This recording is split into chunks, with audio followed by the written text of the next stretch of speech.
Welcome to this unboxing of the DJI mic. I originally recorded the unboxing like a couple of days ago, but like most of the footage got lost somehow, so you can see that the seal is already broken. But yeah, I recorded for like 20 minutes and only 3 minutes actually survived, and everything else is just a black void. Blame Filmic Pro for that. So I'm using a different camera app now to record this, and hopefully I don't lose it again. Anyway, with the DJI mic here, it's supposed to be the competitor to the Rode Wireless Go. I don't have that. This is actually my first wireless microphone setup for camera specifically. So what you can see over here is that it has like 250 meters of transmission range. It can record in dual channel. It has like 14 hours of onboard memory. I believe it's like 8 gigs of storage. Its battery life is 15 hours, which is pretty nice. Case included, I assume. As you can see at the bottom, it's like MFI certified, so it's compatible with iOS and hopefully iPads too. Maybe we can try that. So yeah, this is what it looks like. I can grab an AirPods Pro here for scale, so you can see what the size of the box is. Or here's like an what do we have here? An iPhone 10. So all right, let's open it up. So we have this box here first. So inside of this box, there's a carrying pouch with some cables and the windscreens. So let's open it. So here we have windscreen number 1, the TRS cable for your regular camera, the windscreen number 2, and a USB A to Type-C cable. And then there's like booklets like quick start guide, manual, warranty, safety, etc, etc. And then you can like put the actual device inside of the carrying case here. So let's put these aside for now, and let's look at the case. So in my previous unboxing, I was able to just like slide it out of here. So that's why I was able to keep the plastic around it to make it look a bit more real. But yeah, as you can see, it's a pretty tiny case, but it's very dense. So yeah, here's like an AirPods Pro case for scale. Here's an iPhone 10 for scale. Hopefully that should give you an idea of how small this is. So let's open up the case. And as you can see, it's like charging. So this thing serves as a charging indicator, which is pretty cool. So as you can see, you have like a lightning adapter, a Type-C adapter, and then you have these 2 microphones. They both have a headphone jack. And then if I take one out, you see these pins are for inside the case. They also have individual Type-C ports. For some reason, this camera is not focusing. Okay, great. I got it to autofocus finally. So yeah, it has a Type-C port over here. You have a headphone jack with the mic over here, and you can, I believe, okay, this is awkward. Okay, here we go. Clicked. Okay, and then I just rotate it. Okay, here we go. All right, so yeah, might need a bit of training to be able to get that right. You have the recording button here, the link button here, and there's also a magnet attached to this. So you can clip it on like you can with the Wireless Go. But so yeah, you can just like put this behind your shirt and then attach it like this. They do warn you to not put it close to other objects sensitive to magnets, because apparently these are mega strong. So yeah, that's something to keep in mind. Let's put this back. Right microphone, same deal. They're basically the same. And then this is the control interface. So as you can see, I just pulled it out and it immediately just like switched this. When you first set it up, you have to like do a language selection thing and select the time and date.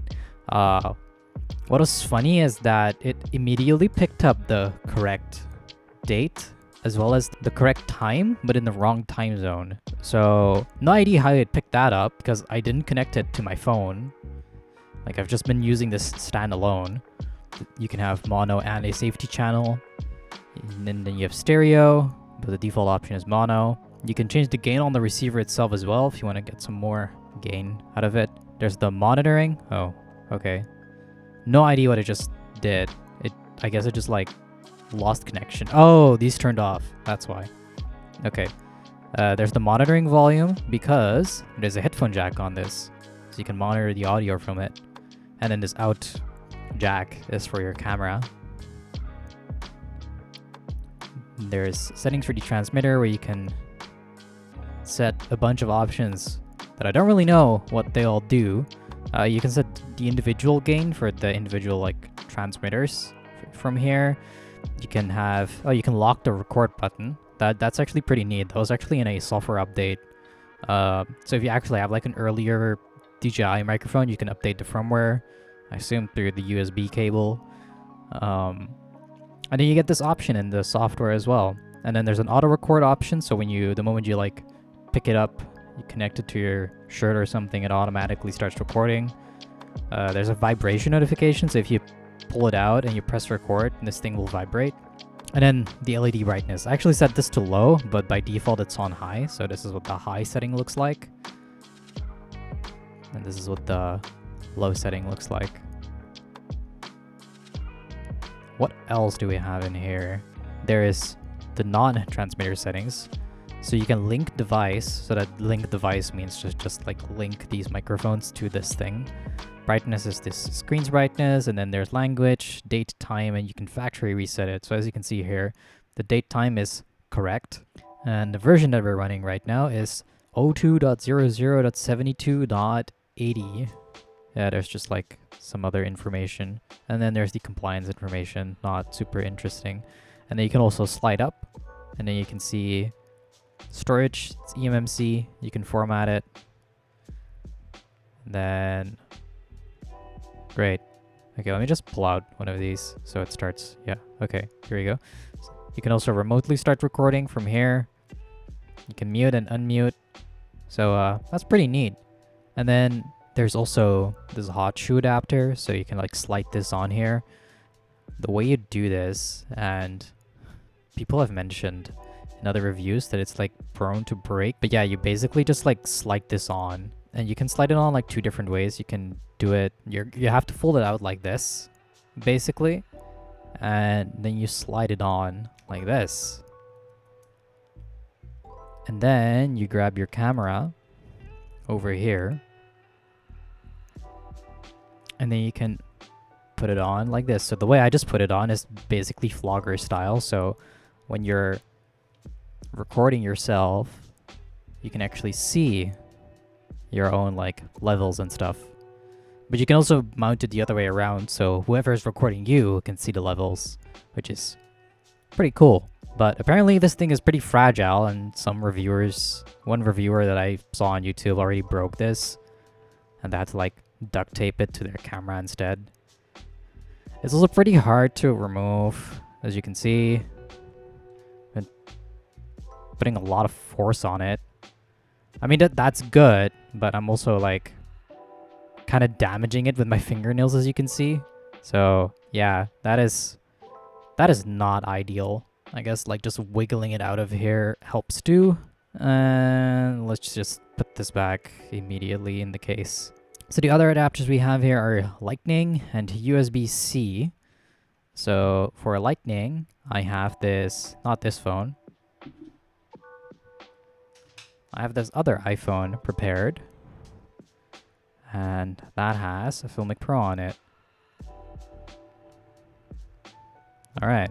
So what you can do here is, you see right now it uses the back cameras, the back microphone, basically. So you can slide on this Lightning adapter, and then you plug this in. And now you're basically using the DJI mic's output. I do not know why the screen got turned off. Oh, okay. I might have accidentally pressed the power button. But yeah, now I'm just like using this microphone, and I'm keeping it close to my mic so you can see it clip. But yeah, you can use this, but it only supports mono. So let me like unplug it and replug it. Okay, it doesn't tell you right now, but the first time you do it, it'll tell you that it's mono only. So that's also a consideration. The reason it's mono is because DJI decided to,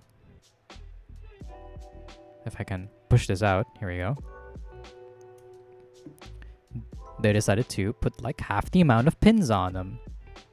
So let me grab this one, the USB-C one.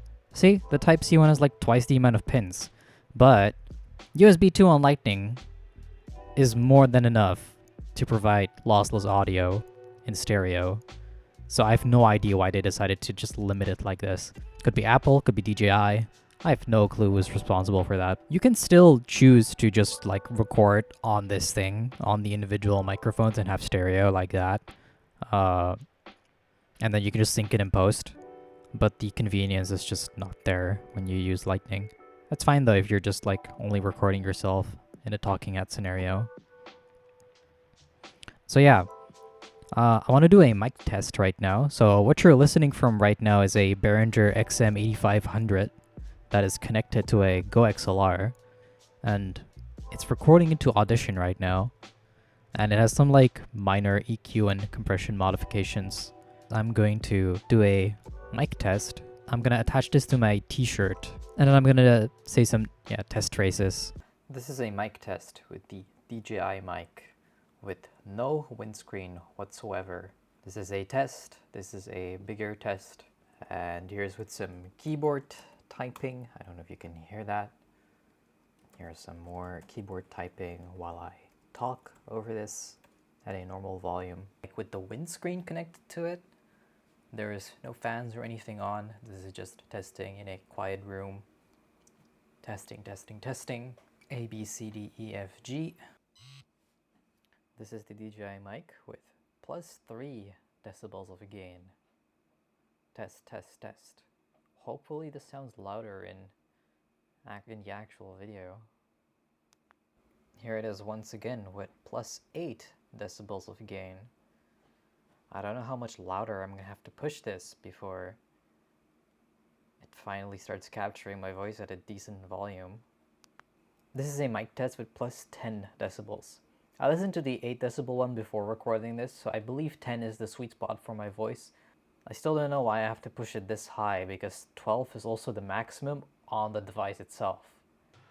So yeah, I kind of had to re-record this part because I had a lot of issues manually syncing audio and the audio getting desynced. So here I am recording this last part. The audio from the DJI mic sounded okay, like not too bad. Like it's not a dynamic microphone that you're listening from right now, but it's better than the internal microphone.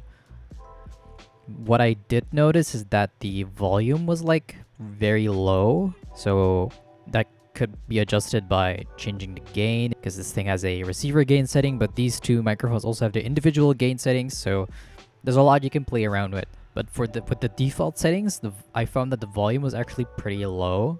The gain issue is not really a big deal, considering you can just adjust it in the transmitter or in the receiver. But audio quality wise, for a €300 like wireless microphone setup that is very widely compatible, I think this is a pretty good device and a really good competitor against the Rode Wireless Go 2. Thank you for watching this like first impressions and unboxing. Feel free to like and subscribe, and I'll see you guys in the next video. See ya!